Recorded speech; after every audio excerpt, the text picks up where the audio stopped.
Welcome, kings and queens, to another episode of Unapologetic, your number one podcast. This is the show where kings and queens tell their legacies and on. So get ready for the gems to drop and pull up to the table. Welcome, everyone. This is your main man, Millie Mill, right here on Unapologetic, your number one podcast. We have another special guest here today, the founder and owner of one of the youngest, I want to say, funeral homes in the state of Michigan, because I haven't seen or heard anyone younger than you. Yeah, But absolutely. we have the one and only Eric Carter-Hathorn. Ladies and gentlemen, please welcome him with open arms to the Unapologetic family. How you doing Thank today, you. brother? I'm doing good, and you, sir? Oh man, it's been a hot summer. It It's been has. hot. I It am not has. gonna lie, man. I'm from Hey, Georgia, so listen, it's we it's we hitting them numbers. I'm telling you, but you know what? We better be grateful, because the winter is coming, Oh and it's yeah, coming yeah, yeah. soon. See, I try to kick that out of my mind. I don't But mind the winter. I don't mind the winter. I just don't like to drive in the winter, but I don't mind the winter. Um, my favorite season is the fall, so my oh, you a season's fall? coming up. Me Yeah, too, man. I love I'm a fall. Scorpio, and my birthday coming up, so of course, Okay, hey, yeah. October. We Libras in the building. I see you. Man, I love it. I love the energy, man. But I want to personally thank you for being who you are in the community. I Absolutely. understand this is a sensitive topic for most people, most of the world, Yes. because we look at death as a a ending point of Correct. life, of energy, Hmm. when really it's a transfer, in my opinion. This is my opinion and my belief. The transfer of energy to the next generation or next Absolutely. ancestor that's in line. Hmm. So I wholeheartedly want to give you a round of applause for all the things that you have done, man. I know that Absolutely. was hard work doing what you Yes, do sir. on Yes, sir. Yes, every day. sir. Yes, sir. Yes, So sir. I want the world to know that we see you, we thank you, and continue to support you, man. Please We do. really Thank you. do. But to get all the formalities out of the way, man, I want to really really hop into um, how what. Okay, let me rephrase that. What made a young brother like yourself think about opening a funeral home? So I had always had a desire to open a front of home. Um, Really? Oh yeah. wow, So, that's new. so a little about me. I grew up here in Muskegon, and I was heavily bound into church with my grandmother. So I would go to church every day mission. I mean, I went everywhere she went. And so when people used to pass away or will pass away at our church, I used Okay. to always say, Granny, we going to the funeral. And she'd be like, we don't even know them, or we don't have to go. I'm like, Granny, we getting up going to the funeral. There was times when my grandmama would not go to a funeral, and she would have to drop me off. So every funeral, it'd be even Wow. funerals at other churches. I was just fascinated about going to the funerals. So Okay. I always wanted to drive the hearse when I was little, where the remains is placed in to take to the church and to the cemetery. Right. And so I was just fascinated about it, but I never thought I was going to actually get in the field. So Right. as I grew up, I constantly was fascinated about the deaf care. And so when I got in high school, I wanted to actually become a police officer, get in law enforcement. Oh I wow. didn't really kind of wanted to do the funeral industry, but Okay. at a young age, I got in the funeral industry, and I came under the late founder and owner of Toombs Funeral Home, Reginald Toombs. Yeah. He Okay. had embedded and ground me into this work. And so I'm forever grateful for his leadership and his knowledge. And so he helped me learn more about the deaf care. And so I worked at Toombs for many, many, many years.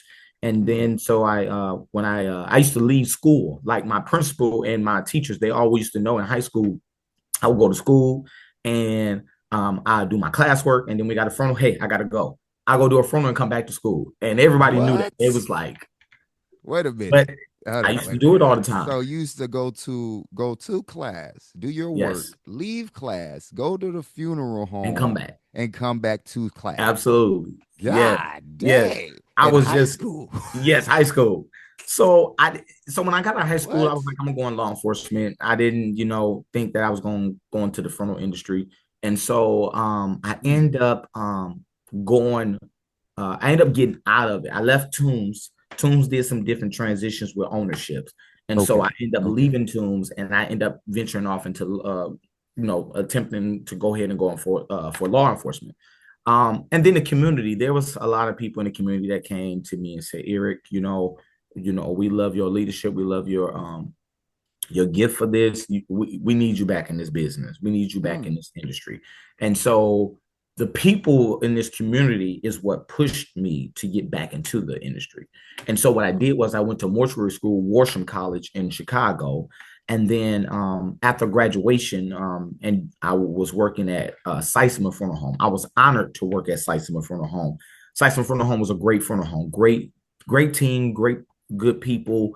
The leaderships, the brothers and the father and the mother and the family, they are awesome. They really helped me learn the background of business and how to mm. be more professional. And so I'm forever grateful for a Sisema family for giving me that opportunity to be able to That's what's learn up. a lot of things that I've learned. And I was honored because, if I'm not mistaken, that I was the first Black um, resident trainee, preparing to be a licensed funeral director at their establishment. So Wow. I made history because I actually helped um, the community to let them see a different side of how we operate and how we do funeral services. So And I your was honored culture. to yes. Okay. So I was honored to bring my culture and bring it together and not be divided.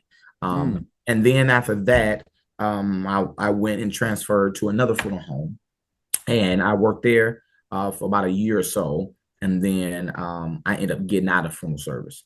So I currently, right now, I own and operate a transport removal service. So that removal service is we're contracted by the medical examiner, the coroner's office, mm-hmm. to transport all decedents to the morgue for an autopsy. So I Oh, have that okay. removal company as well as having the funeral home. And so, Wow. so I was honored to have that by the late Larry Gardner. He owned the removal company for the county. And so I took over when he passed away, and we're still moving forward and going Wow, how we brother. need to go. Yeah. That's So amazing. I didn't know that one. Oh, yeah, shoot. it's a blessing, man. And so fast forward, and so I end up deciding to say, hey, you know what? The people, I need to give the people something different. Right. So it made me say, you know what? I prayed about it. I was on this journey for 3 years. This is not something that I just found the building and said, oh, I'm going. I prayed on this. I searched. I cried. I called on my family. I called on my friends. My friends and family will tell you we are happy, not just happy because he got his own funeral home. We happy he done talking about it because all day that was what I was talking about. I'm looking up buildings. I'm trying to find this. I'm trying to find that. I'm Business, trying to put things business, together. business. Yeah. And I kept praying to God. And I'm telling you, it was nothing but God that helped me open these doors. And so I found this building, beautiful building. It's a 9,000 square feet facility. And I was honored that we was able to receive this building. And Mm-hmm. so it allowed me to open up these doors. We actually opened the doors June 27th. Of this And we year? are on, if I'm not mistaken, we're on the eighth, almost ninth family that we have served, and it has not been even 30 days yet. Wow. Actually, today makes 31 days that we've been open, and we have already served 7 to 8 families already. And so we are That's blessed, incredible. we are happy, we are grateful, and we are honored that we was able to serve these families because we know that anytime you start in a business, things don't go the way you want them to go. And the Every day. first couple months, first couple weeks, even first couple years, it's 5 years before you can. Statistics says that when you will start seeing your profit, and so Right, we're right, right. honored, we're blessed. That is amazing, man. That Absolutely, I- in less than for pretty much less than 30 days, you done had the the responsibility of another of a loved one of another. absolutely. And most people don't understand. Well, if you do understand, but for those who don't, this is a big jump. You know, it's like, okay, this individual giving all power of direction to the Yes, next phase of my grieving, of my journey, of my life. And absolutely. I feel comfortable enough to open this door for Eric to actually walk in it and Yes, help me with this pain that I'm dealing with. You absolutely. know, that you gotta think deep when in certain business situations, because it reflects the community that you It serve. does. It does. And you highlight that very well, brother. It was almost like poetry how Yeah. it came out. Uh, but I want to tag about want to tag into about your grandmother. You know, Hmm. what how was she? You know, she was a one of the biggest influences in your life. You know, she Yeah, created this, handsome, strong, black man that's in front of us today. So what credit, what all that grandma did that no other person can rectify. absolutely. I'm gonna start off by saying she cared. Mm, That's why our slogan is because we care. My dear late right. grandmother, Mildred Carter, she was a feisty grandmother. I tell you, she didn't play games. She was that down south heavily bound grandmother where Mm. she woke up at 5:30 in the morning. She was cooking breakfast, and Ooh, if I didn't get up at 5:30 to I eat, miss those. when I got up at 8, 9, 10 o'clock, because that's the typical normal time a person would get up, I wasn't eating. Yep. And she said, and then I knew her rules that you get up when I say get up, and you follow my rules. She really helped me get through high school. Mm. I was dealing with a lot in high school, and she helped me get through it. She was always there for me. She cared, even when I didn't understand the things that she was doing. Now Right. when I look back, I realize it was all because she cared.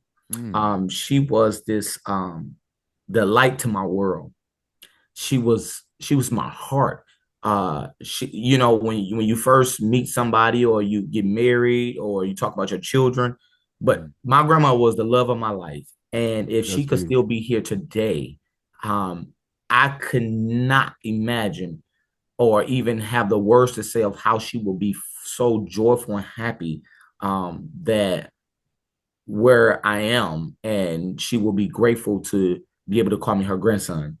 Um, she was this she was the pillar of our family. She was the one that kept the family close and together. She was even kept her nieces and nephews together and all of her family. She was very family oriented. And so That's and beautiful. she had a lot of true values that she instilled in me to be the best I can be as a man and part of her family. She didn't play that. She always say you represent me, so I don't care where you at, what you do. You make sure you keep yourself together because you Yeah. represent me. Everybody know that I'm Mildred and Gus grandkids, and so I had to make sure that wherever I go, I nobody was watching me because Yeah. they gonna go back and tell my grandma, and everybody knew where she stayed at. You got them grandparents that everybody know they stay at 25 Amsterdam or Yeah, man. 137 Peck Street, and they That's that knew. pinnacle, community Yeah, pinnacle they right they there. just knew. And I'm telling you, my grandmama, when I say she cared for me, she washed my clothes. I couldn't wash them. I'm telling you, I'm 17, 18 years old. She washed my clothes, she folded them, and she ironed them. I said, Granny, I know how to iron my own clothes. I'm gonna iron them. You don't know how to iron them like I iron them. But I remember them okay, you talks. go ahead. Whatever strength, whatever oil, whatever God anoint your hands to that iron to Exactly. iron my suit. So it's like now I'm like, honestly, when I iron my suits or when I iron, well, not my suits, when I iron my shirts and put my ties together, and when I put my suit on, I always think about my grandmother. That's And I beautiful. look in the mirror, not only once, not because I'm, so sophisticated, thing that I look so good, but I actually look in the mirror so many times because I'm like, One, I represent my grandmama. So when I leave out this door, I better make sure I look nice like she would want me to and make sure my suit is right. So I look at the mirror like 3, 4 times before I leave the house, like, I gotta make sure I'm right because my granny watching me and Right, other right. people are. So she was just awesome. She was she made me who I am today, and she cares so much for me, that's why that same love and that caring that she gave me, I Mhm. give to every family that walked through our doors. Man, that's beautiful. And this is going to be a double-edged sword because I've spoken with individuals like yourself and like myself. I have that same thought process. Mhm. That will be like, well, man, you're supposed to live for you, you're supposed to da da da da. And it's not like we're saying, or uh Mr. Eric is saying that I'm not going to represent myself as an individual. Correct. He's stating that this is not only just mine because I have pieces of an individual that have been inbred within myself, Absolutely. that sometimes when I talk, it reminds me of my grandmother. You It know what I does. mean? There's some of those days like I am not that old. Why did I say Listen, man. Yes, sir. Yes, that? yes. So I understand, man, and it's beautiful um that you put her at that pinnacle. You know what I mean? Especially now in our society of today, family is almost as only necessary when it's beneficial for self. Correct. You know what I It's mean? true. It's real selfish That nowadays, is. not just in family, but everywhere we go. Absolutely. And it's beautiful to hear that the lessons of our ancestors and our predecessors are still within our grasp and still within our teachings, so to Absolutely. speak. And I say that to say that your son Hmm. also Yes. is a upstanding, righteous young man. And Wow. I Yes. couldn't believe, man, when I saw the picture of the young man in the suit. I called both of my sons. I said, man, why can't y'all wear a suit this good? Man, y'all just help me a little bit, baby. That's that Mildred Carter coming out of me going into him. Cause tell him you got